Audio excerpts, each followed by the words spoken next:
বাংলাদেশের চলচ্চিত্রের অপ্রতিদ্বন্দ্বী সুপারস্টার শাকিব খান তার অভিনয় জীবনের ২৫ বছর পূর্তি উপলক্ষে মেরিল প্রথম আলো পুরস্কার ২০২৪-এ তারকা জরিপে সেরা চলচ্চিত্র অভিনেতার পুরস্কার অর্জন করেছেন। জনপ্রিয় নির্মাতা রায়হান রাফি পরিচালিত আলোচিত সিনেমা তুফানে অসাধারণ অভিনয়ের জন্য এই সম্মাননা পান তিনি। গতকাল রাতে জমকালো অনুষ্ঠানে রাজধানীর বাংলাদেশ চীন মৈত্রী সম্মেলন কেন্দ্রে শাকিব খানের হাতে পুরস্কার তুলে দেন প্রবীণ অভিনেতা আফজাল হোসেন এবং জাদুশিল্পী জুয়েলাইট। এছাড়াও শাকিব খানের রজত জয়ন্তী উপলক্ষে তাকে বিশেষ সম্মাননা প্রদান করা হয়। সম্মাননাটি তুলে দেন স্কয়ার টয়লেট্রিজ লিমিটেডের ব্যবস্থাপনা পরিচালক অঞ্জন চৌধুরী এবং বিখ্যাত চিত্র পরিচালক মতিন রহমান।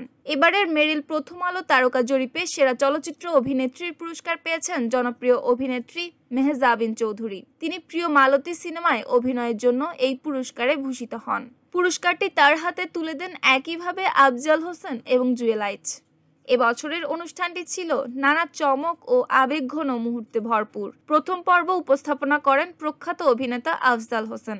দ্বিতীয় পর্বে উপস্থাপনায় ছিলেন জনপ্রিয় অভিনেতা আরফান নিশো এবং অভিনেত্রী তাসনিয়া ফারিন, যারা প্রথমবারের মতো এই আয়োজনে উপস্থাপকের ভূমিকা পালন করলেন। প্রসঙ্গত, বিনোদন ক্ষেত্রে বর্ষসেরা কাজের স্বীকৃতি হিসেবে মেরিল প্রথম আলো পুরস্কারের এই আয়োজন শুরু হয়েছিল ১৯৯৯ সালে।